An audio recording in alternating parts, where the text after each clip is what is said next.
The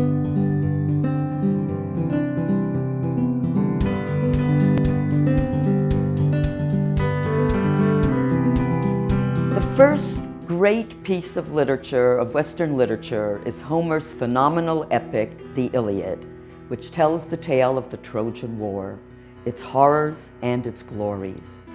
Almost 3 millennia later, we still remember Achilles, Hector, Agamemnon, and Helen, who continue to be immortalized in modern poetry and song. Differing from modern views, to the ancient Greeks, war was a fact of life.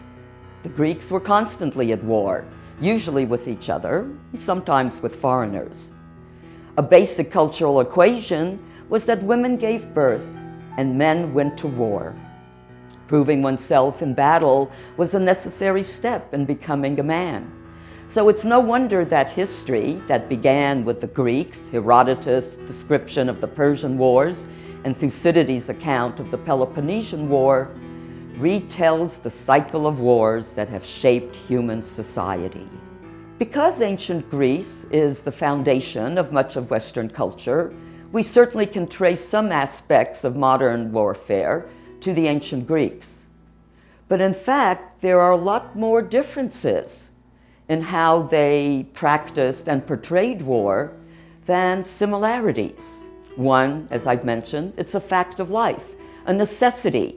And they may have deplored the horrors of war, but they certainly encouraged what they saw as its benefits: personal and social gain and wealth, the adrenaline rush that men get on the battlefield, and of course, the glorification of the warrior.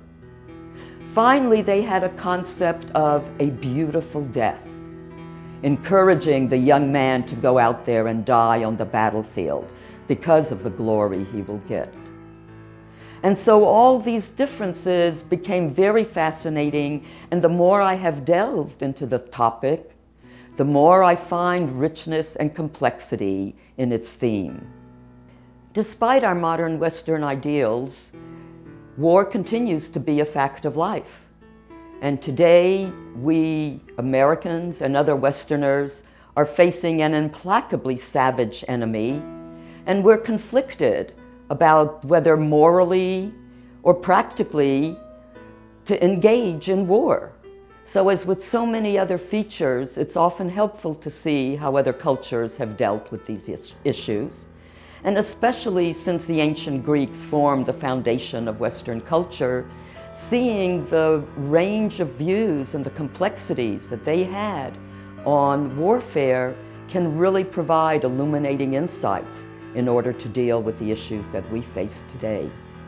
Because the ancient Greeks did form the foundation for much of modern Western society, it is really illuminating to see how they dealt with issues that we still face. And because many of these features were also very different from our contemporary practices or ideas, it gives us other ways of thinking about and evaluating what we do face today. And so this course will provide, I think, a moral and intellectual basis to consider various views. And doing so through the drama provides a really dynamic way of looking at this.